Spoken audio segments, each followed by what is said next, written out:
భువనగిరి హనుమవాడలో సోమవారం Telangana social welfare residential school hostel ని ఆకస్మిక తనిఖీ చేసి ఆగ్రహం వ్యక్తం చేసి కేర్ టేకర్ ని సస్పెండ్ చేసిన కలెక్టర్ ప్రిన్సిపాల్ కి షోకేస్ నోటీస్ జారీ చేసి మధ్యాహ్నపు భోజనంలో కొత్త మెనూ పాటించడం లేదని విద్యార్థులకు పెట్టే గుడ్లు సరిగ్గా లేకపోవడం, డైనింగ్ హాల్లో కొత్త మెనూ బోర్డు ఏర్పాటు చేయకపోవడం, హాల్ శుభ్రం లేకపోవడంతో కేర్ టేకర్ రమేష్ ని సస్పెన్షన్ చేస్తూ ఆదేశాలు జారీ చేశారు.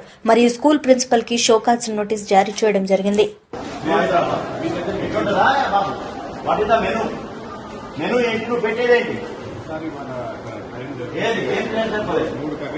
మూడు కర్రీస్ అయితే రోజు అవుతుంది. అది కాడా నువ్వు పెట్టేది నీళ్ళ మంచిగా ఏది రాసాం అవకాశం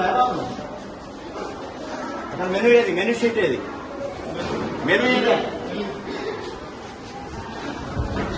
అది పెరగటవా ఇంకా పెరగటవా? నీళ్లు పోయడం కాదు మంచిగా. ఎందుకు ప్రభుత్వం 40% ఎందుకు పెట్టాలి? మనం తిరగాలి. What is that? ఏం చెప్తున్నావు explanation? Why are making explanation?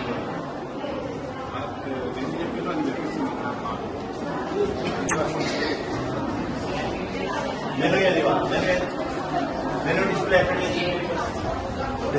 Display స్కూల్లో ఎట్లా తినేది ఇక్కడ ఎక్కడ పెట్టాలి కదా ఒకటి. You should display the flexi here, not in school. తినే దగ్గర ఉండాలి.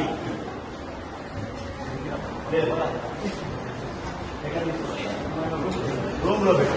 ఎవరు తెలవదు ఏమున్నాయి ఎవరు తెలియదు. I suspend it. I give show cause notice. You explain.